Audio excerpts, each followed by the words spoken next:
Bienvenue tout le monde dans un nouvel épisode de Let's Fight, dans lequel on va parler de UFC numéro 3 avec mes co-hosts, Jérémy Curse puis Jean-Michel. Comment vous allez les gars? Coucou. Coucou. On parle... Je te dirais que ça va pas bien parce qu'on a écouté UFC 3, tu sais, c'est pas... c'est difficile à écouter. Il y a des moments drôles pour elle dans UFC 3, là. Il y a des bons moments, il y a des très bons moments, puis il y a des moments vraiment atroces. Là. Mais c'est pas atroce, il y a des moments un peu cringe. C'est un peu cringe comme... c'est un peu comme le... Tu sais, UFC 1, c'était juste drôle. UFC 2, ça a commencé à être popé, il y avait un bon niveau de fighter, les fights étaient bons. Et UFC 3, c'est juste drôle. C'est juste comme ça. Puis UFC 2 étant genre en mars 94, Ouais. UFC 3 est C'est en genre septembre. en septembre 94. Ouais. Donc c'est comme genre 6 mois plus tard. Là. C'est comme le même événement. Là. Ouais, le monde n'a pas... Ils se sont entraînés, mais t'as pas une grosse différence dans le niveau qu'il y avait, là. Parce que c'est juste 6 mois d'entraînement. La majorité, en plus, des fighters qui sont là dans le 3, c'est des fighters qu'on avait vus dans le 1. C'est pas... Les fighters du 2 sont presque pas revenus. Il y a des nouveaux fighters. Mais un des points importants du UFC 3, c'est que là, ils ont enlevé le format à 16 personnes. On retourne à 8 personnes, parce qu'ils ont réalisé que 4 fights, c'était attardé. Ça n'a aucune façon que ça peut marcher. Les personnes sont toutes ben trop mortes à la fin. Fait qu'ils ont dit, on va retourner à 8 puis 3 combats. Ce qui est pas tellement une bonne idée non plus, ce qu'on va voir au travers de l'épisode. C'est plus cheap aussi pour la production, tu sais, je veux dire. Oui. C'est sûr que à force de donner des chèques à Royce Gracie pour que ça revienne dans l'organisation, ça leur a pas coûté trop cher. Mais c'est beaucoup de temps de télé, là, 16 athlètes, là, c'est 4 rounds, c'est long, là, puis ça coûte cher à produire. Puis ça à gérer, reste les débuts du sport aussi. Il y a encore tellement de choses qu'on n'est pas capable de s'imaginer comme étant simplement des règles de base qu'il faut appliquer. Comme par exemple, les coups dans les parties génitales. Ça a pris jusqu'au UFC 6, je pense, avant qu'ils rendent ça illégal. Jusqu'à ce que Joe Son se fasse éclater l'anneau. Également, là, on est dans l'UFC 3. Si on se rappelle le premier UFC, il n'y avait même pas de combattant remplaçant. Fait que si tu te ramassais avec une main pétée ou quoi que ce soit, fallait quand même que tu fasses tous tes combats. Là, UFC 3, me semble, c'est le premier où il y avait des remplaçants. Ouais. Puis... non, il y en avait dans UFC 2. C'est juste qu'ils ont rien réussi, fait qu'on n'en parle pas. C'est comme ils ont tous été remplacés pour se faire casser à la gueule. C'est ça, mais dans l'UFC 3, les remplaçants, ils ont pris une importance centrale par rapport à l'événement, puis ça a fait réaliser qu'il y avait beaucoup de problèmes autour de ça. La structure fonctionnait pas. Tu sais, à quel point, en même temps, c'était difficile de s'imaginer qu'un gars qui remplaçait pour la finale, qui s'était pas battu de la soirée, allait avoir l'avantage contre un autre gars qui avait déjà 2 combats dans le corps. À quel point c'était difficile à s'imaginer. Sachant que tous les participants sont supposés être dans le top de la food chain de leur art martial. Yep. Ouais. En tout cas, ma description de l'UFC 3, c'est la pire organisation de l'histoire du MMA. Puis, d'un autre côté, c'est vrai que c'est divertissant parce qu'on s'en souvient à cause de ça. Vraiment. Oui. En fait, à propos des règles, ils disent au début de l'événement qu'ils ont changé un peu les règles. Maintenant, tu sais, eye gouger, puis toutes ces affaires-là de doigts puis de ci, de ça, c'est pas techniquement illégal, c'est pas permis, mais ils vont pas arrêter le match à cause de ça. Tout ce qu'ils vont faire, c'est qu'ils vont donner une pénalité, puis tu vas devoir payer genre 1000$ à la personne à qui tu y as fait. Donc, techniquement, c'est même pas illégal. Tu peux le faire. Être être mal pris, tu peux toujours le faire. C'est juste. Si t'es prêt à payer la petite pénalité. Parce que c'est une belle analogie de la société. Les riches vont toujours avoir des avantages. Voilà. Puis après ça, il y en a qui disent que la lutte des classes n'existe pas. Même dans un esti de sport de combat, la lutte des classes est encore présente. Mais ce qu'il essayait de faire dans l'UFC, dans le fond, c'est qu'il essayait de représenter le record du Count Dente. Parce que lui, il dit qu'il est capable de battre des dizaines de personnes la même soirée. Fait qu'ils se sont dit, Chris, si le Count Dente il est capable, nos champions athlètes sont tous capables aussi. C'est vrai.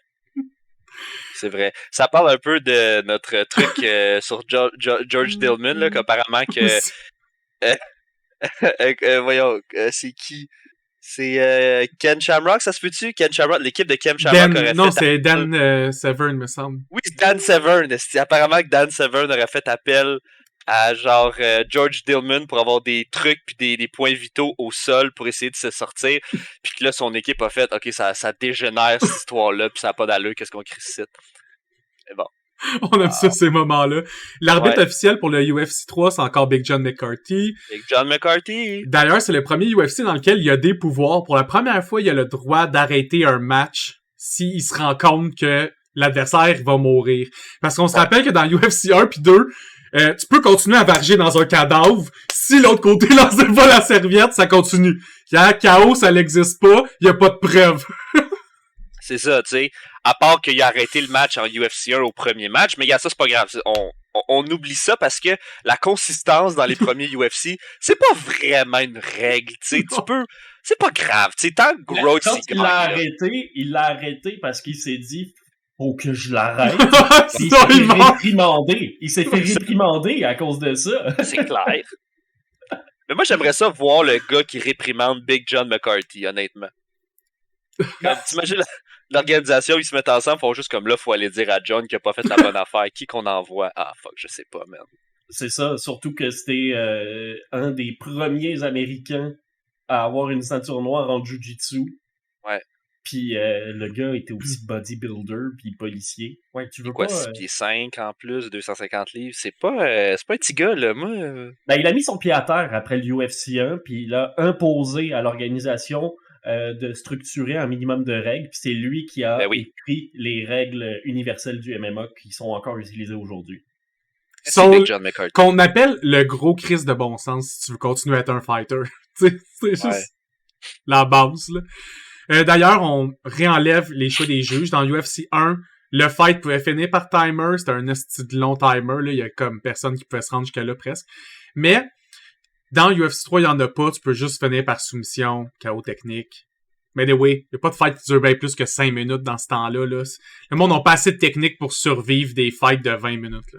Ouais, puis c'est bien des brawlers aussi. Parce que là, avant, il y avait plusieurs catégories. Il y avait karaté, kung fu, kickboxing, grappling, puis exotique, genre, puis ils classaient les fighters là-dedans. Exotique. What the fuck? On sait pas trop qu'est-ce que tu fais, on te met dans cette catégorie-là. Puis là, ils ont juste changé ça. T'as 2 catégories maintenant dans UFC 3, c'est punching, grappling. Et là, ils commencent à montrer plein de vidéos sur des athlètes où il n'y en a pas un esti qui donne des coups de poing, il y a juste des coups de pied. En tout cas, fait que si t'es un striker, t'es un puncher, puis si tu fais d'autres affaires, t'es dans le grappling. Pretty much. Ouais. Pretty much. C'est une façon d'essayer de rendre ça le plus accessible possible pour le public, parce qu'en même temps, c'est vrai que le UFC 1, c'était juste un show pour montrer que le jiu-jitsu brésilien pouvait tout péter. Ouais. Se croiser les doigts pour une finale avec Ken Shamrock qui a réussi à arriver. Non, c'est pas vrai. Semi-finale. Non, ils sont battus en c'est semi-finale. Non, même pas. C'est même pas battu avec Royce. Ken Shamrock s'est fait péter par Pat... On serait par un rear naked choke en plus. Ouais, c'est ça. Je vais te le trouver, bouge pas. C'est ça, mais ils espéraient avoir cette finale-là. Et oui. Puis finalement, ils ont organisé le 2 aussi de la même manière pour qu'on puisse avoir une finale Ken Shamrock, Royce Gracie. Mais ils ont oublié que avant d'être des surhumains, c'est aussi des humains qui peuvent être fatigués ou ils peuvent se blesser. La finale aura encore une fois pas lieu. On le verra pas, ce show-là, pour un bout. Il y a aussi c'est vrai, c'est Ken Shamrock puis Royce se sont retrouvés en semi-finale. Excusez, j'étais dans le... C'est ça. Puis Royce a réussi à le soumettre. Là, il voulait faire le rematch, mais il voulait que ça se rende en finale parce qu'ils avaient vu à quel point Ken Shamrock était brutal. Puis ça n'a pas eu lieu. Ça c'est pas en tout passé comme on aurait pu espérer que ça se passe. Ça a été le pire scénario qui s'est produit. Yep. Puis personne se souvient du gars qui a gagné. Là. Non, on va en parler plus tard, justement, de qu'est-ce qu'il fait dans la vie, puis c'est quoi sa fiche et compagnie, là, mais... C'est-tu vraiment nécessaire? Ouais, faut toutes les passer, ben oui. C'est le même épisode. Il a gagné UFC 3, ok? D'ailleurs, le prix du tournoi, pour donner une idée générale, là, à l'époque, quand tu gagnais tout le tournoi, c'est 3 fights, back-à-back, faut que tu gagnes. Si tu gagnes toutes, t'as 60 000 $. Olivier Aubin-Mercier est passé à sous-écoute récemment, puis il disait que dans le temps de la UFC, il faisait à peu près 33 000 pour faire son poids, puis il faisait un autre 33 000 s'il gagnait son unique combat.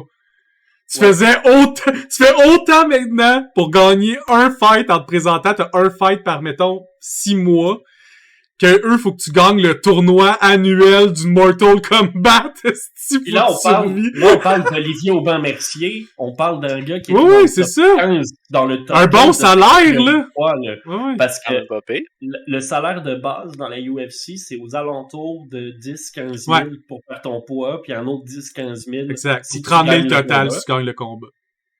Puis j'imagine aussi, ça, c'est... Mais aujourd'hui, si tu gagnes un bonus de Dana White, genre Fight of the Night ou Performance of the Night, c'est 50 000. C'est presque autant que le premier prix du UFC 3. L'inflation a vraiment fait beaucoup de dommages sur la société. Mais quand même, moi là, je me fighterais pas 3 combats de suite contre des experts de leur domaine pour 60 000.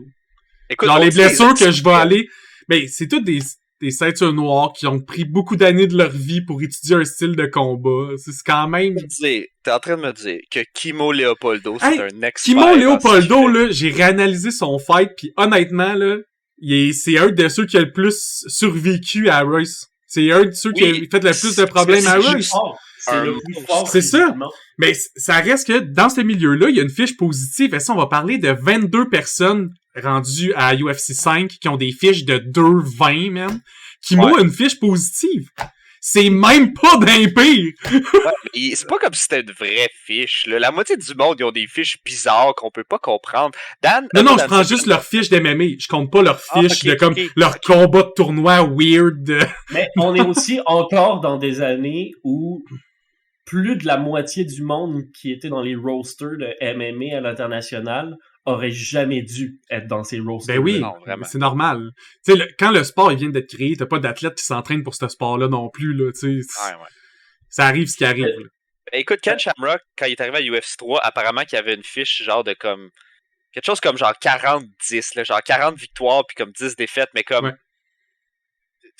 De quoi, genre? Mais juste sa fiche UFC, sa vraie fiche MMA, si tu comptes juste Pancrase Pride UFC, il y a une esti de belle fiche, là, même si t'enlèves tous ces autres trucs de compétition qui sont pas reconnus, mettons, comme de la MMA. Il est pas genre 40-10, là. Mais non, mais il est quand même comme à... Il a été, à un moment donné, il avait genre 28-7. Ce qui est quand même très excellent. Donné, mais aujourd'hui, il est genre à 30 et 19. Il y a eu une série de comme 10 défaites. Il y a eu une série de comme 10 défaites à la fin avant de prendre une Sa fiche n'est pas géniale, mais c'est aussi la fiche d'un gars qui s'est battu dans des années où il n'y avait pas de testing, où le jiu-jitsu brésilien dominait comme c'est pas permis, puis que lui, c'est un des seuls qui a été capable de montrer des failles à ce style-là. Il faisait de la lutte, puis tu sais, c'était le genre de gars, quand il montait sur le ring, là, dans l'UFC 3, il a ses souliers, il a même pas le droit de kicker parce qu'il y a des souliers. C'est des petits souliers de lutte, là, je veux dire, à la limite, mais mets-toi genre des les canards là, qui t'empêchent de glisser dans le bain, là, tu pourrais t'en coller en dessous des pieds, puis ce serait quasiment la même affaire, là, rendu là. Bonne question, man. On enverra une lettre à Ken, pourquoi t'as pas mis les trucs de canard, man? Et là, je pense que là, il va te dire Faudrait qu'on en parle plus souvent de ces petits canards-là, parce qu'éventuellement, ils pourront peut-être nous sponsor. Ils sont constants à parler, tu sais. On les props. God. On commence sur les matchs? Yes. Ouais. Fait que le premier match, c'est Keith Hackney contre Emmanuel Yarborough, pis est-ce que j'aime ça, les freak show matchs, là? C'est un peu une petite tradition de mettre genre le freak show match en premier, tu sais. C'est comme c'est ça dans le UFC 1. C'est tout le temps de même. Pis comme ils mettent un gars qui avait le record Guinness du plus obèse athlète vivant. Ouais. Il pèse 616 livres. Ouais, pis ça, c'est pas une bonne mesure parce que dans ses, ils ont checké dans ses fights parce que lui, c'est un sumo, mais pas professionnel. Donc, il fait juste du, mais il fait plein d'affaires. Il fait plein d'affaires. Mais dans ses poids amateurs, il top le 700 livres. Ouais. Fait qu'il est plus lourd encore que ce qu'on donne dans sa fiche. C'est donc ben dégueulasse. Puis il se battait contre qui? Moi, je vous avoue, là, j'ai même pas donné de mon temps à checker l'UFC 3. J'ai regardé juste les constats que les gens en avaient fait, puis je me suis dit, ça vaut même pas la peine que je le regarde. Il y a trop Ah, de il y a- choses à il y a dire trop de juste bonnes sur l'organisation. Ouais. Le sumo, le sumo, là, comme dirait le présentateur dégueulasse avec la coupe des années 80 qu'il a pas catché, qu'on a rendu dans les années 90. Le gars, il peut pas devenir un sumo professionnel pour 2 raisons. La première raison, il est pas assez bon, il a pas fait assez de matchs. Puis deuxièmement, il y a des critères pour devenir un sumo. Faut que tu aies de l'air d'une certaine affaire. Donc, il était pas capable d'avoir le note sur le top hat que les sumo Lui, ont. c'est qui entre les deux? Il s'appelle Emmanuel Yarbrough. Ouais, c'est juste le plus gros athlète jamais record, un peu, si tu Ouais, veux. il y a le Guinness Record du plus gros athlète vivant. Ouais. Puis il a fait des matchs de motoré sumo. quand tu t'appelles Emmanuel? Ouais, il est noir. C'est un Américain. OK. Donc, lui, Check il est out. devenu comme fucking obèse. Il a est juste professional wrestler, football player, acteur, sumo et judoka. Ouais. Football player. Il Ouais. est pas bon dans tous ces domaines. Ben, il est assez bon pour être mis à télé, mais ça finit là. Mais ça reste, le gars, il pèse 700 livres. Comme mec, quand il plaque le quarterback, mettons, où il empêche quelqu'un de passer, il le fait, là, mais le gars, il bouge pas, là. C'est comme, Ouais, mais tu mets un est-ce crise que de dans moule, les pis... cas- Là, ce que vous me dites, c'est il a le record Guinness pour être le plus gros athlète de la Ouais. planète. Ouais. Ouais. Mais est-ce que dans les gars de 700 livres, c'est le meilleur athlète? Ben, probablement, parce que les autres sont pas des athlètes, sinon ils seront dans le livre. À part s'ils sont tous moins lourds. Il y a des sumos qui sont des vraiment bons athlètes. Donc, il y a peut-être des gens qui pèsent 500 livres ou 400 livres qui ont vraiment comme une bonne fiche. Mais à 700 livres, c'est difficile d'être un bon athlète, là, honnêtement. Là. Écoute, moi, je pense qu'ils l'ont juste mis parce que c'est un freak. Là, c'est un freak show. Là. C'est vraiment juste Rendu ça. là, à ce poids-là, peu importe le sport qu'il aurait choisi, il aurait été célèbre. Là. Ouais. C'est vraiment juste un freak show. Il y a rien. Ce gars-là a aucune... Même dans ses amateurs, il n'y a pas vraiment de record officiel non plus. Fait qu'il y a pas vraiment... Il y a 2 matchs en MMA, un en UFC puis un en Pride. C'est ça. Puis c'est fait casser Ils sont la la gueule à même chaque année. fois. Ben, presque la même année. C'est dans Pride 3, UFC 3. Puis les deux, ils se fait casser la gueule comme freak show. C'est lui le gros tas qui se fait péter par un tout petit japonais. Ouais, dans Pride, Il essaie de lui tomber dessus puis de l'aspirer. Là. Oh oui! Ouais. Fait que son adversaire pour le premier match s'appelle Keith Acne. Acne. Ouais. Il participe au UFC 3 et 4. Fait qu'on va reparler de lui un peu dans le prochain UFC. Keith Acne, c'est un bon... Quand même un bon fighter. Pour vrai, il fait du taekwondo puis du kempo karaté. Ouais. Il était pas censé participer en UFC 3. Il remplaçait un fighter qui a pas pu se présenter. Puis il se fait faire son premier fight contre un gars qui pèse 700 livres. Ouais. Puis, parler du fight rapidement, il dure comme 4 minutes, mais c'est 4 minutes où Keith est sur le dos d'Emmanuel puis fait juste il smashait le derrière de tête. Avec des hammer fists. Avec des hammer fists. Puis Emmanuel, il knock-out pas. Genre, c'est 2 minutes de headbang, Ouais. puis Emmanuel, il bouge pas. Ouais. Puis à un moment donné, son C'est côté même- lance la serviette. C'est même cassé la main. Il s'est cassé la main sur Keith, la tête de ce exact. sumo-là à faire ça. Keith drop du tournoi après ça parce qu'il s'est cassé le poignet. Tabarnak. Match numéro 1. Match numéro 1. Tu sais que l'event est bon, là. Arrête, c'est drôle, là. Tu sais que ça marchera pas, là. Le gars, il gagne son tournoi, mais il perd il gagne le match, mais il perd le tournoi instantanément parce que son premier fight, c'est contre un sumo, pis c'est sûr que tu te blesses en punchant un sumo, man. Ouais. Ah, Il a takedown au début avec un genre de open strike palm d'en face. Ouais. Puis il a fait comme un... Il a vraiment fallu qu'il aille le chercher comme ça à la Bass Rutten, là, tu sais, genre comme direct d'en face, là, comme il tombe un peu, puis là, la Il minute l'a qu'il tombe dunké. sur le cul, hein? Il l'a dunké. Sauté pour comme le smasher dans le front, genre. Si George Zimmerman était là, il t'aurait dit qu'il l'a smashé dans son 3e œil, c'est ça qui s'est passé. C'est parce qu'au début, pendant qu'ils sont debout, t'as juste Emmanuel qui bouge presque pas, ça il prend une éternité à avancer, puis l'autre, il tourne autour fucking vite, tu sais, pis recule. Le seul moment où Emmanuel réussit à pogner Keith, il pousse dans la grille, mais Ouais. sans la porte, puis il défonce la porte. Ça sortit du ring. Ouais. Premier match, ils viennent de briser le moto de l'UFC qui est juste one way in, one way out. Alors que c'est clairement pas vrai parce qu'il vient de montrer que s'il pousse à travers la porte, il peut le sortir.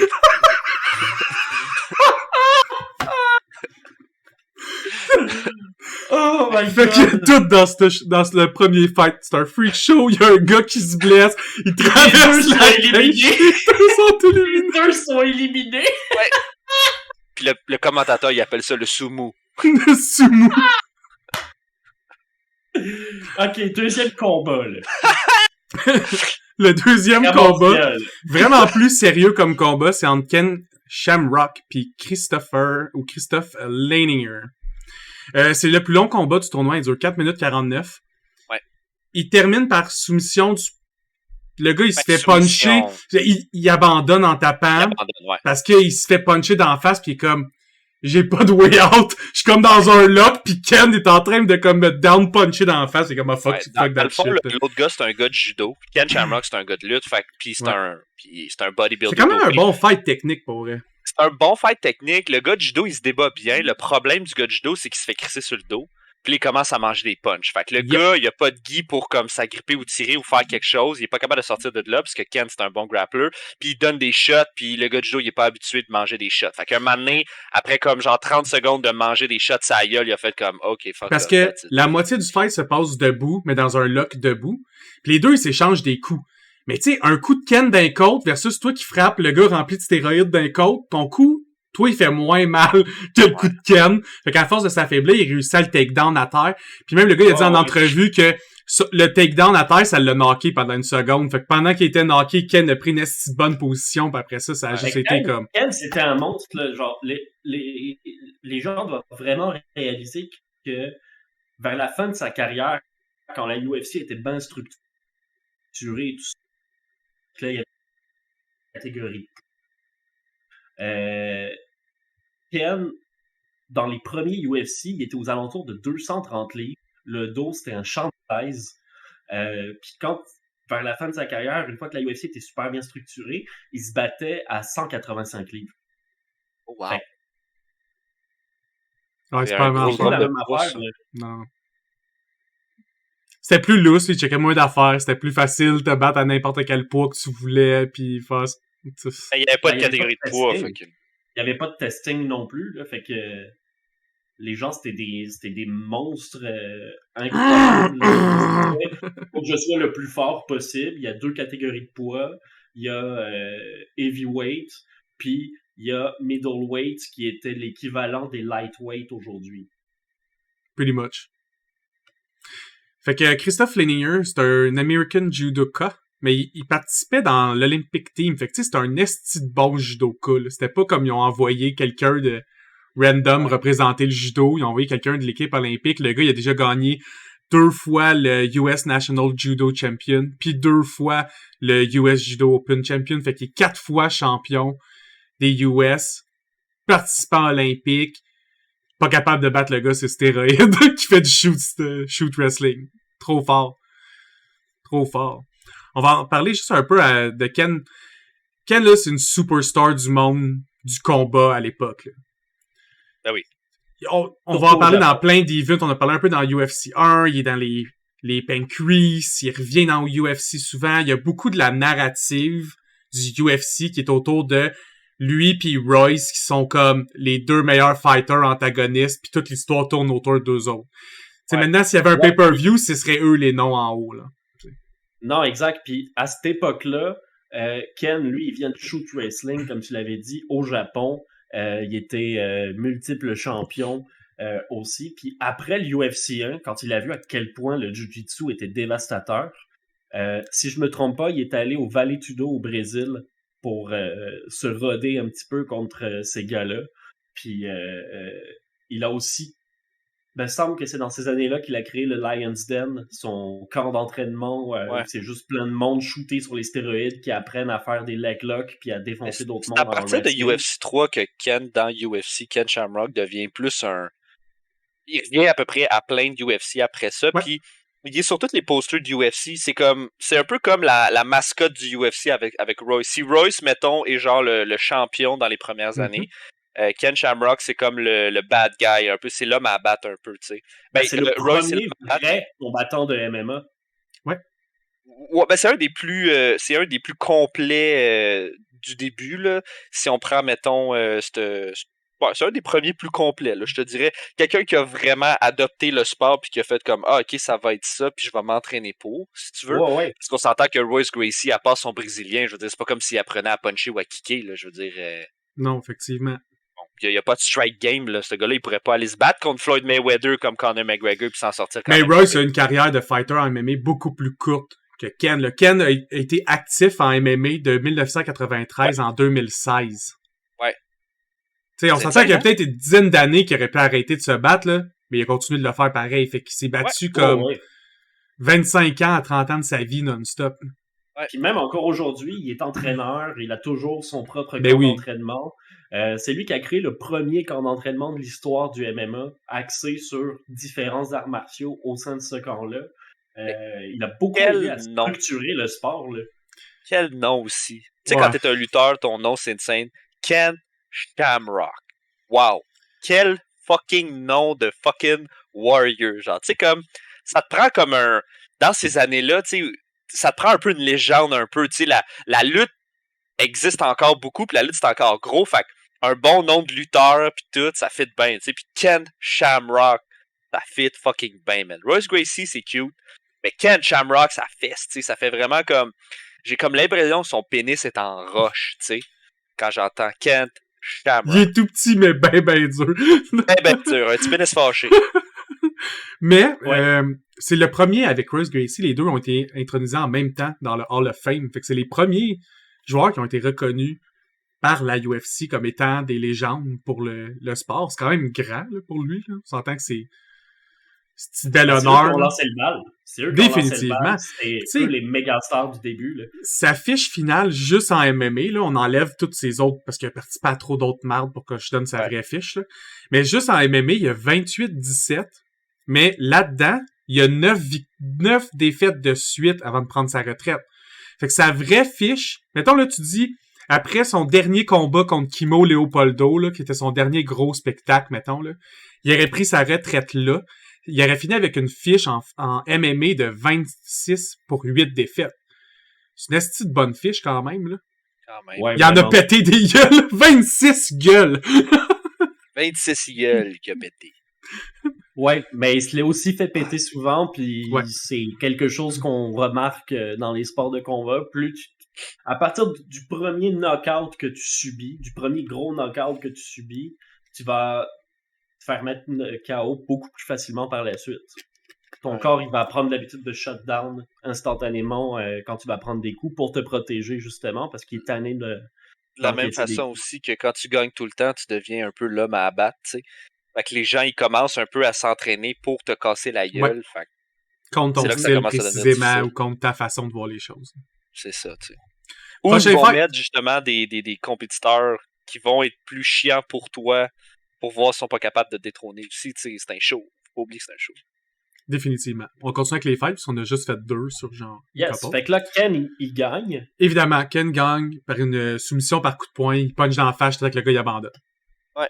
Après ça, t'as un fight contre Harold Howard puis Roland Pine. Fait que t'as Harold Howard qui vient représenter le Canada, puis il a le look du redneck classique cowboy. Il se pointe là en disant « Moi, il vient péter des gueules, puis je représente le Canada! » Lui, c'est un lutteur, là. C'est un lutteur niveau olympique, si je me trompe pas. Je vais te sortir sa fiche. Roland Pine, c'est un gars de Muay Thai, puis Harold Howard, c'est un gars de karaté. Il est plein d'affaires. Il est black belt en Jiu-Jitsu, il a ceinture noire en Niki Shindo, Goju Ryo Karaté, puis Shito Ryo Karaté. C'est un gars de karaté, ils disent qu'il fait du Jiu, il a jamais... Il est plus karaté, personne qui a dit qu'il a fait du Jiu, puis le gars, c'est un... Mais Chris, il y a une third degree black belt en Jiu-Jitsu. Ouais. Ça, je dis pas, c'est pas l'UFC qui ont dit ça, là. Tu vas voir sur sa fiche personnelle, le gars, il a ça. Fait que, c'est du japonais, là. Moi, j'ai pas une third degree black belt en Jiu-Jitsu. C'est clair qu'il me pète la gueule en Jiu-Jitsu. Peut-être qu'au moment du UFC 3, il faisait même pas encore de Jiu-Jitsu. Ah, peut-être, ouais, ça se peut. Ouais. Parce que le gars, il est, premièrement, mais c'est un gars de karaté. Ses fights sont explosifs, là. C'est les fights les plus violents de tout l'événement. Mais le gars, c'est un brawler, c'est un ancien bouncer. Il y a une coupe longueuil. C'est un brawler. Le gars, là, son pouvoir dans la vie, là, c'est genre de fesser bien fort avec la rage, puis de manger des shots à la gueule, puis pas de tomber dans le cadre. C'est un peu comme son super pouvoir. Il y a comme plus 2 en consti, tu sais. C'est vraiment rien que c'est un brawler, là. C'est un brawler pur et dur. Fun fact, en 2005, il a essayé de tuer sa sœur avec un marteau en rentrant son char dans un casino. Ben voyons, qu'est-ce qu'elle avait fait pour mériter ça? Je sais pas, mais il a dit en esti. Non, il l'a. Il a pogné 5 ans de prison. Là, faudrait que je fasse attention à ce que je dis parce que là, il est sorti. D'après moi, il est occupé ces temps-ci. Là, il devait être à Ottawa, là, en train de manifester. Mais autrement, genre, c'est tout un personnage. Fait que Un ça de nos donne un meilleurs, combat entre karaté contre un Muay Thai kickboxer. Le combat dure 46 secondes. Big John dit go!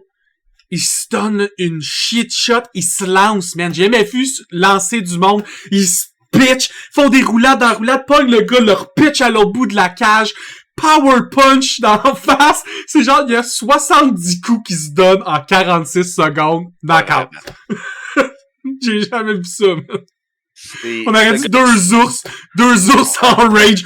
Ce gars-là, c'est un barbare qui a juste rage. C'est ça, il a maxé sa rage, puis genre, il feral rage sur l'autre. Genre, peu importe qu'est-ce qui arrive, il va le feral rager. Tu sais, il finit son adversaire, Roland Payne, avec un uppercut, puis un crochet direct sur le menton, là. Ça a tellement l'air de faire mal. Tu voyais la tête être en train de lever de l'uppercut, puis descend le crochet.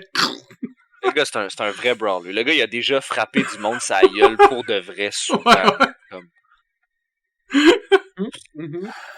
Ouais, Le prochain quelqu'un qui a de fight. l'expérience dans son domaine, comme quelqu'un pourrait faire d'excellents plans d'affaires, lui, il pète extrêmement bien des gueules. Ouais, exactement. Fait qu'après ça, on passe au dernier fight des quarts de finale, qui est Royce Gracie contre Kimo Leopoldo.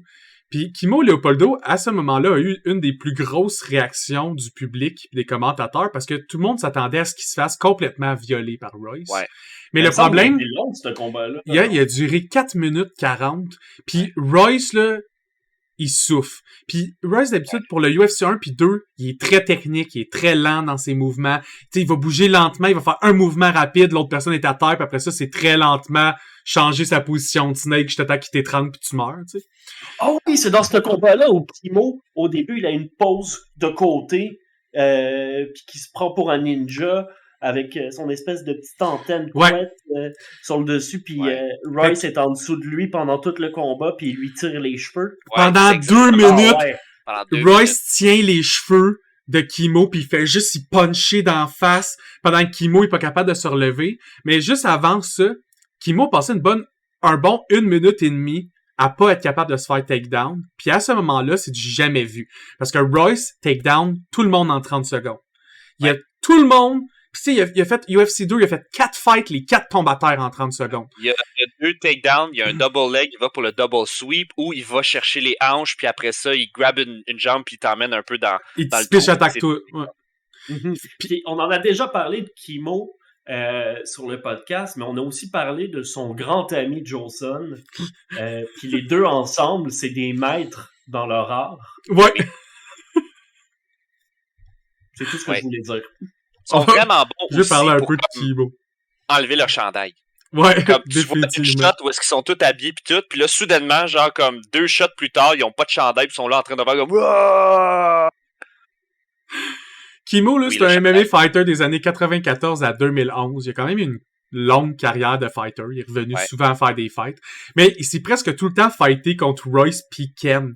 C'était comme lui, à chaque fois qu'il gagnait un match, les annonceurs étaient comme on va le remettre contre les deux champions pour qu'il se refasse péter à la gueule pis se refasse mettre à sa place. Pour ça, il va retourner battre un nobody.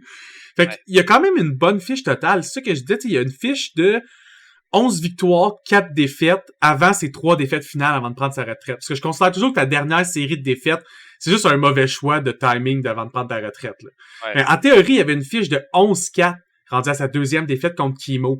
Là-dedans, t'as 4 défaites, t'as perdu 2 fois contre Ken, 1 fois contre Royce. Tout le reste du monde te l'a pété la gueule. Fait que t'es quand même dans le top du UFC de l'époque. Ouais.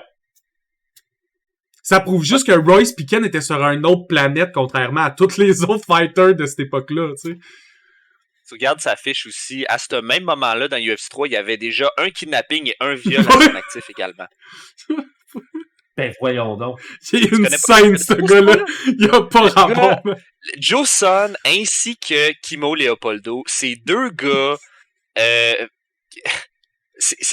Kimo Leopoldo, lui, c'est un gars qui faisait du football avant, genre comme au secondaire, whatever, puis ça a pas bien marché, mais comme vu que c'est un athlète naturel, il est immense, ok? C'est un Oh, il est il est gros, il est beef, là. Ok, il mais s'est moi j'ai lancé un toujours peu dans les pensé arts que martiaux. Johnson, c'était lui qui était le gars avec la mauvaise influence entre les deux, mais finalement Mais les deux sont différents oui, l'autre, oui là. puis non, parce C'est que ça. Kimio Leopoldo, il y a un gros problème de drogue dans les années 90, mais on sait pas s'il en vendait ou il en prenait. On n'est pas trop sûr, peut-être un peu des deux. Et là, il a rencontré Joson, et Joson, lui, l'a introduit dans sa secte chrétienne extrémiste. Fait que c'est pour ça qu'ils sont venus les deux ensemble au UFC, c'était pour promouvoir Jesus Christ en Avec une cassant des croix sur gueules. le dos. C'est ça, parce que tout le monde sait que la meilleure façon de promouvoir la parole de Jésus, c'est en cassant des gueules et en pétant des faces. Hein? Et c'est ça Ben qu'il oui. dit à tout le monde. Si tu crois pas en moi, moi te casser la gueule. Fait que, fait qu'il y a comme un enfant qui a pas d'allure. Joson, lui, il est allé en. Joson a eu une carrière. Il a joué dans le premier film d'Austin Power. Il jouait oui, il jouait l'asiatique là, un peu là, qui lance son soulier, là, fait la parodie de Hot Jobs. Et après ça, il a été en prison parce qu'il aurait violé, je crois, quelqu'un. Puis en prison, il Il a a violé et tué son co-détenu. son voisin de cellule. Fait que là, il est en dedans pour toujours. Puis pendant que ça se passait, Kimo Leopoldo a un peu la même fiche dans le sens que lui aussi a été accusé de viol et de kidnapping. Et plus tard aussi, lui aussi, il est allé en prison. Donc, il y a comme un... C'est un pattern, hein? C'est un pattern. Fait que For c'est Jesus! pour Jésus. Ils sont allés en prison pour Jésus, d'ailleurs, les deux. C'est ça qui est intéressant. Tant qu'à le faire pour quelqu'un, aussi bien le faire pour Jésus. Voilà. J'ai pas été capable de le dire sans rire avant la fin. Mini présentation de Royce Gracie, là, ça fait 2000 fois qu'on en parle de ce dude-là. La famille Gracie sont légendaires pour le jiu-jitsu brésilien pour avoir torché des culs avec un style qui était pas assez connu pour avoir des counters à l'époque. Ils ont su en profiter. Royce Gracie, il a fini avec une fiche de genre 15 victoires, 2 défaites. Genre, c'est 2 défaites, 3 draws. Ses 2 seules défaites en UFC, c'est contre Matthew puis Kazushi Sakuraba. Ouais. Sinon, Et Ce qu'il contre- faut savoir, c'est il que tue tout le Royce monde. Gracie, c'est le plus mauvais de ses frères. C'est le plus mauvais Ouais. Gracie. Fun fact, dans ce tournoi-là, après son combat avec Kimo Leopoldo, bon, il a gagné contre Kimo, mais il a sorti vraiment des critiques de ce tournoi-là. Et il s'est quand même présenté pour son autre match contre Harold Howard, là, le Canadien avec la coupe molette. Et juste avant de rentrer, ils ont lancé la serviette. Donc, techniquement, et ça, ils l'ont jamais mis dans sa fiche pour des raisons de promotion, puis parce que c'est eux autres qui organisent l'événement. Donc, techniquement, il a perdu. Il a perdu contre le Canadien. Mais ils ont juste en mis comme... théorie, il y avait plus de remplaçants. C'est que dans l'événement, il y avait prévu 2 remplaçants, puis ils venaient déjà d'être utilisés. Royce, c'était le dernier fight. Fait qu'il était out de remplaçant. Il avait pas le choix de se présenter puis jeter la serviette. Ils ont trouvé ça pas fair parce que les 2 autres ont pas des défaites pour ça. Tu donnes pas comme... Il y en a 2 que vous avez pas la défaite sur votre fiche, mais lui, il est obligé parce qu'on a mal prévu notre nombre de remplaçants. Ouais, mais ça écoute, passe pas, là. À tout le monde, au pire, mais la défaite à tout le monde. Moi, là, tu te pointes sur le ring, puis Mais non, tu dis, moi, je suis d'accord avec ça, ça, parce que tu veux pas donner des défaites stupides pour une organisation stupide d'un événement, là. Ouais, peut-être. Je préfère les enlever de leur fiche. T'sais, c'est de la faute des organisateurs, c'est pas de la faute des fighters, là. Définitivement de la faute de l'événement. Il a perdu, puis regarde, c'est ça qui arrive. Ça fait quand même que le Canadien passe en finale avec juste une victoire. Il a fait un fight. Il a duré 46 secondes. Il se bat pas contre Royce. Il s'en va en finale. La deuxième semi-finale, par contre, c'est Ken Shamrock contre Felix Mitchell. Pis ça, c'est là déjà le premier problème, parce que Felix Mitchell, c'est un remplaçant. Fait qu'on va faire... de Keith Hackney qui s'est blessé contre le sumo. On va aller faire la fiche de Félix. Félix Mitchell, c'est le gars là qui a la page wiki la plus triste de l'histoire des fighters de la MMA, by the way, ok? T'ouvres sa page, c'est une ligne. C'est juste, c'est un fighter américain. Point. That's it. Y a rien d'autre à dire sur ce dude-là. de pas avoir de page Oui, Wikipédia. c'est ça, c'est mieux de pas en avoir que d'avoir une pis juste ta seule phrase, c'est que t'es un fighter américain. Je veux voir. Puis après ça, c'est sa fiche à lui, au total, dans le UFC, c'est 2-7, ok? Il a juste gagné 2 fois, puis il s'est fait casser la gueule 7 fois. Fait que c'est un remplaçant punching bag officiel. Sa job, c'est de remplacer du monde pis de se faire péter à la gueule. Il s'est fait péter la gueule par Luis Claudio Nunez. Il s'est fait péter la gueule par tout le monde. Travis Fulton, Robert Lalonde.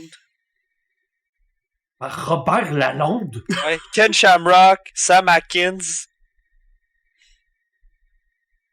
Ouais, Oui, parce ben. que là, il va se battre contre Ken Shamrock. Fait que Ken, il doit se battre contre un adversaire qui est en pleine forme, mais le gars, c'est un loser. Fait que ça l'équilibre un peu les chances de combat. Mais Ken, il est toujours lent dans ses fights. Tu sais, ses fights prennent usually around 4 minutes plus. Fait que lui, il est déjà rendu avec un bon 5 minutes de combat dans le corps. Puis il refait un combat de 5 minutes contre Félix, dans lequel c'est deux personnes qui sont remplies de stéroïdes puis assez solides. Fait que c'est long avant qu'ils soient capables de finir son lock. Puis on voit que tout le fight, Ken essaie de faire un rear naked choke. Il essaie juste de l'étrangler. Tout le long, Ken est comme « Un moment donné, m'a t'étranglé! » Puis un moment donné, il réussit à le mettre à terre pis à l'étrangler. Ouais, il y a une longue portion de cette fight-là, c'est juste... Tu vois la position de Ken s'améliorer à chaque 30 secondes, puis l'étranglement est de plus en plus proche. Il tient comme de même un peu, genre, il est même pas comme de même, il est vraiment comme de même, genre, en tout cas. Ouais, fait que c'est fatigant, puis en même temps, c'est tout à fait compréhensible. T'es une grosse armoire à glace shootée au stéroïde. Il va pas te knocker à coups de poing d'en face, c'est ça, c'est plus vite de te faire soumettre en t'étranglant. Il peut pas se permettre, à la taille qu'il a, de gaspiller son énergie. Surtout que c'est important à dire, à ce combat-là, il sait pas encore que Royce va jeter la serviette.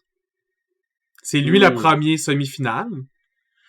Il peut pas se permettre d'aller all-in puis se blesser, puis après ça arriver contre Royce avec un poignet pété. Lui, il pense encore que la finale, ça va être contre Royce. Il est dans ce mindset-là. Fait qu'il essaie d'aller le plus lentement possible, économiser son énergie. Il va pour l'étranglement. C'est super précis comme fight. Je trouvais ça intéressant parce que c'est comme un combat de grappling, mais debout, presque tout le long. Ils vont presque jamais à terre. Fait qu'ils sont comme en gros câlin qui fait juste s'améliorer vers l'étranglement. Non, c'est ça. Puis en plus, il démontre dans ce combat-là, parce que lui, je l'avais quand même écouté, puis il démontre dans ce combat-là qu'il a vraiment appris de sa première défaite contre Royce. Parce que, comme je l'ai dit, il est allé s'entraîner au Vale Tudo, qui était l'équivalent du UFC au Brésil. Puis à cette époque-là, tu avais deux grosses écoles de pensée au Brésil. Tu avais ceux qui faisaient plus de la lucha libre Vale Tudo style, fait que du shoot fighting. Puis tu avais ceux qui faisaient du jiu-jitsu brésilien. Puis à cette époque-là, le jiu-jitsu brésilien venait enfin de remporter toutes ces guerres contre le Vale Tudo. Puis c'est pour ça qu'il a été exporté avec le UFC. C'est pour ça qu'on parle pas du Vale Tudo. On n'en parle pas, mais en même temps, c'est le UFC brésilien, le Vale Tudo. Puis t'as des gros noms qui sont sortis de là puis qui ont été champions du UFC par la suite. Là. C'est pas ça que les Gracie faisaient. Ils faisaient du brésilien. Au début, c'est ça qui est fort. Le méta, c'est le jiu-jitsu brésilien. Mais bon, tout ça pour dire, il avait appris de ses erreurs, puis ça aurait fait un beau combat contre Royce. Ah, définitivement. Ouais. C'est ça qu'ils voulaient, pis c'est pas pour rien qu'ils le refont au UFC 5. Et ce combat-là dure fucking longtemps, on en parlera plus tard. Un épisode juste sur ce combat-là, quasiment, serait possible. Il est gigantesque. Immense combat. C'est le combat le plus intéressant, je pense, des 8 premières années de UFC, genre des 8 premiers UFC. Non. Gérard Gordeau contre Taylor Tooley, c'est le plus intéressant. Oui. Vraiment. Les freak show de sumo. Fait que là, après ça, on passe en finale. Fait que t'as Ken Shamrock qui gagne son fight. Pis t'as Harold Howard qui gagne son fight par abandon.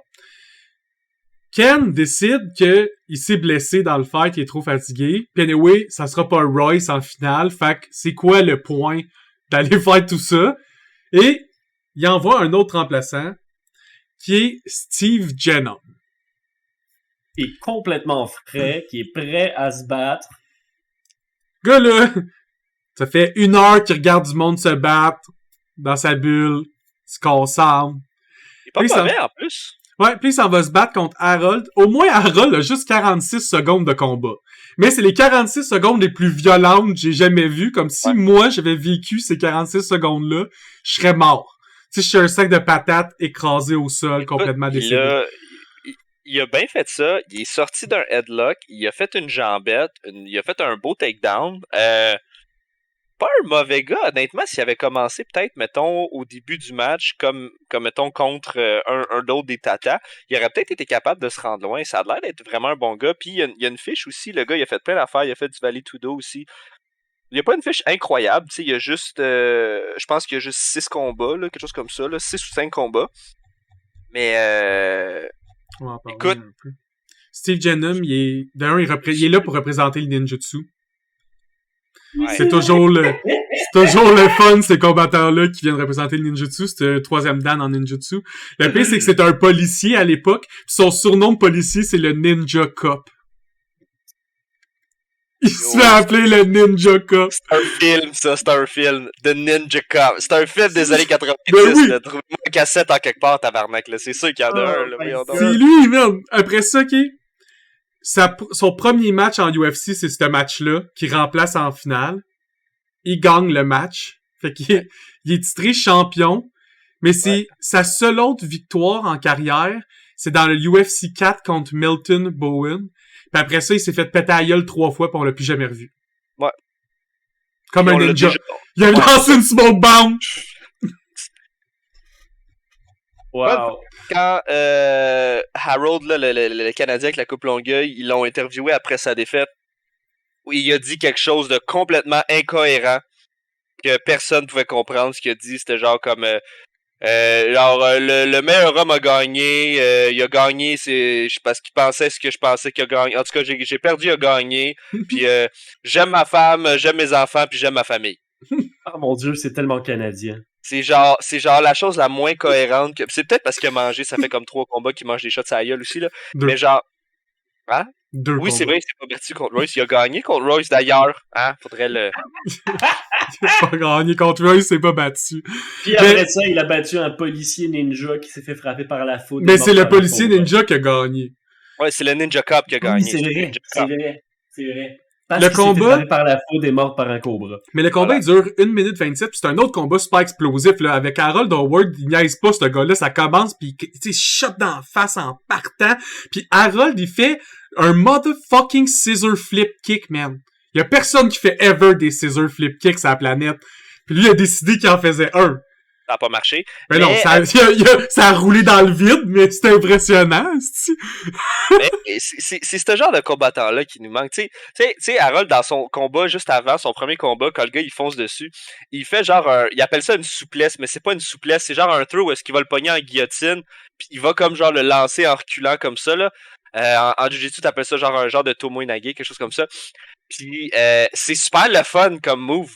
Mais c'est pas un bon move de UFC, tu sais, comme c'est cool à regarder. Mais c'est pas bon comme move, là. Genre, tu pas que ton adversaire, tu le lances, puis après ça, c'est pas un bon move. Mais c'est cool, tu sais. C'est cool que lui fasse ça, tu sais. Ça fait Ça partie rend un peu ses du fights personnage tellement qui le fun. est un peu cross-eyed avec sa coupe longueuil. C'est genre, ces deux fights, c'est 2 minutes ensemble, pis c'est 2 minutes de pure brutalité, pis de lançage, pis de rafale de coups d'en face. Puis il fesse comme ça, genre, lui, ses poings, ils bougent pas vraiment, là. Ils sont comme de On même. se rappelle qu'il est ceinture noire de taekwondo, mais il donne des coups de poing, c'est ça? Ouais, il est karaté. Lui, il Oui, est ceinture de Jujitsu, mais Ouais. il C'est un juste un karaté. move de Ouais, ouais. Jujitsu, c'est genre ça.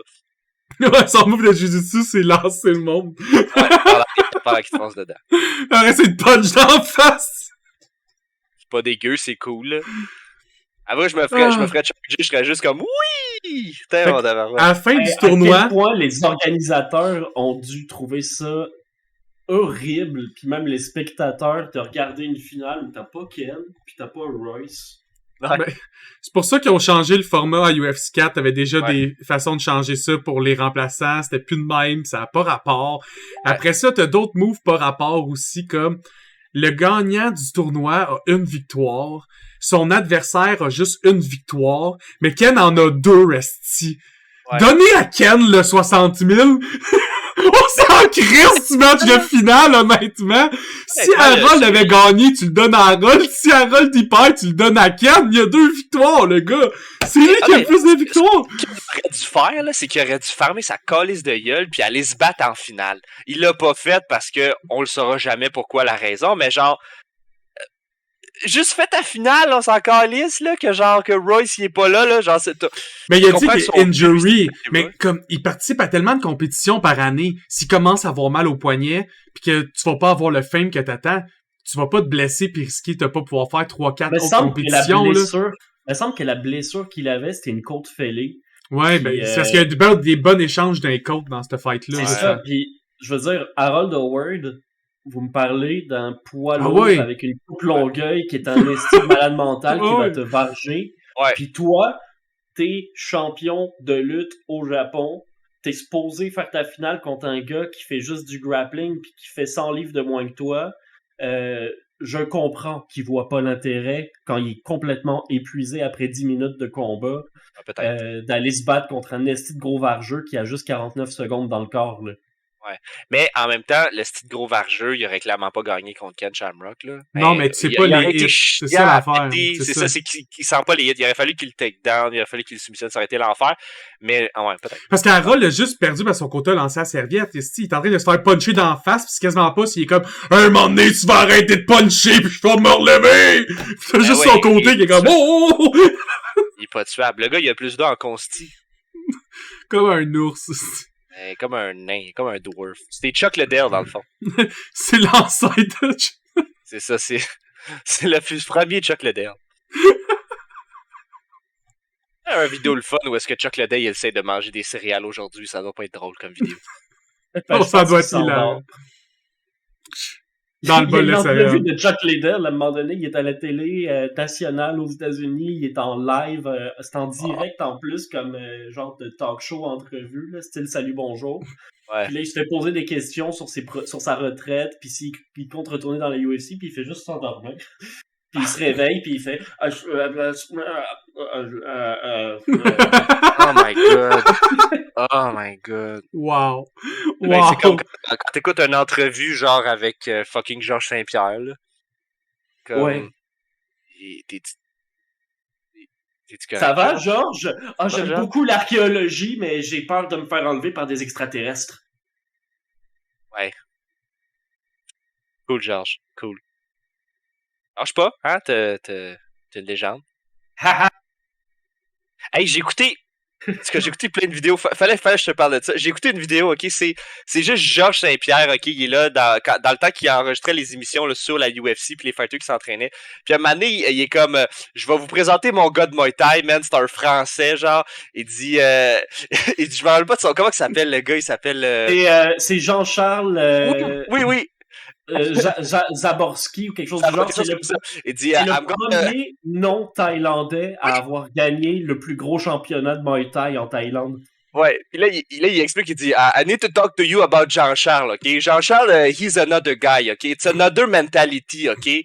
You know, here, we cannot drink or smoke or take drugs or whatever. Over there, it's another thing, okay? The guy, he lived in Thailand. He, usually, before training, he chugged vodka and stuff like that. Fait que là, t'as rien qu'un Français avec une bédaine un paquet de cigarettes avant de s'entraîner. Il rentre, puis il fait comme, bonjour, je m'appelle Jean-Charles. Il y a une bédaine de bière. Un petit bit de bière, des petits tâtons de sucre. Puis là, il rentre, ben chill, pis là, Georges Saint-Pierre, il est juste comme dit là, je vous avertis, là, fuckez pas avec ce gars-là, genre, parce que comme, il va te tuer, genre, tu sais. Puis là, tu vois juste, c'est juste une vidéo de 2 minutes où est-ce que ce gars-là pète la gueule à des gars de UFC qui s'entraînent pour se battre dans UFC comme si c'était des bitches pendant qu'il est drunk. C'est la plus bonne vidéo que j'ai jamais vue de ma vie. En tout cas, d'ailleurs, j'ai envoyé à Alex, avant qu'on commence le podcast, une vidéo avec Jean-Charles, je me souviens plus de son nom de famille. Zagorski, là, lui, là. Mais en tout cas, avec Jean-Charles, puis c'est Greg MMA, qui est un champion de karaté puis de kickboxing français, un poids lourd de genre 250 livres, qui s'en va s'entraîner chez Jean-Charles. Ouais. Déjà, Jean-Charles, le gars... lui, ce qu'il aime dans le Muay Thai, entre autres, c'est que c'est un spectacle. Ouais. Fait que il vient de s'ouvrir son 2e centre de Muay Thai à Paris, dans le 15e arrondissement, un quartier populaire. Puis c'est une ancienne boulangerie, fait que c'est tout vitré tout autour. Fait que tout le monde qui marche dans la rue peut voir les gens se battre, mais il y a encore des vieilles mosaïques et tout ça de boulangerie. Puis à l'intérieur, tu files que c'est une boulangerie, mais tu fais du Muay Thai. C'est français. C'est tellement français. C'est le seul clip de Muay Thai où quand tu finis ta journée, t'as ton sac genre d'un bar pis t'as une baguette en dessous du bras, genre. Puis là, il fait du sparring, Greg MMA contre Jean-Charles. Puis Jean-Charles, il fait 5 pieds 9. Ouais. Maintenant, il est quand même rendu fat. En plus, il est rendu avec les cheveux longs maintenant. Puis une vieille barbe. Là, il a de l'air vraiment d'un sans-abri. Puis il le défonce. Il le défonce. Puis tu sais, il fait ça vraiment gentil. Déjà, il dit à Greg, bon, j'ai vu t'as amené tes protections de tibia, puis tout ça, puis casque et tout. Je te dis tout de suite, nous ici, c'est pas comme ça qu'on s'entraîne. Nous, c'est pas de protection. Là, je te vois, t'arrêtes pas de faire des étirements et tout. T'arrêtes tout de suite. On s'échauffe pas ici, on fait ça à l'ancienne. Ouais. Ça Parce fait que aucun sens. dans un vrai On combat, tu s'échauffe. pourras jamais t'échauffer avant. On Hein, s'échauffe puis- tous! Puis t'as pas de protection, hein, non plus dans un vrai combat. Puis moi, je veux que t'apprennes ça. Je veux que t'apprennes à retenir tes coups et pas à frapper Oh my comme un God. gros malade. Puis ben, il le défonce. Hey, faudrait faire une vidéo juste sur ce gars-là, man. Ce gars-là a fait aucun Jean-Charles, fucking c'est une légende. sens. C'est une petite fucking légende. C'est le premier blanc à gagner dans le stade Lumpy Loom en Thaïlande. Sur ça, on vous Si invite vous à aller savez voir pas c'est toutes quoi, les là, vidéos le YouTube que vous pouvez trouver sur lui, c'est tellement drôle. Ce stade-là, c'est le top du top pour le Muay Thai. Puis Oui. les plus grands combattants de Muay Thai, au lieu d'aller faire du cash à l'international dans les fédérations de kickboxing, ben ils vont se battre dans ce stade-là. Fait que Pour l'honneur. les meilleurs kickboxers de la planète, vous les connaissez pas. Ils ont Mhm. des fiches de genre 150-25. Oh my god. Ça n'a En tout rien cas, à voir, là. esti qu'on a dérapé, mais genre, fallait que je le plug, esti. Merci à tous d'avoir écouté. Allez voir des vidéos tellement intéressantes. On se revoit tous sur une prochaine épisode. À plus tout le monde.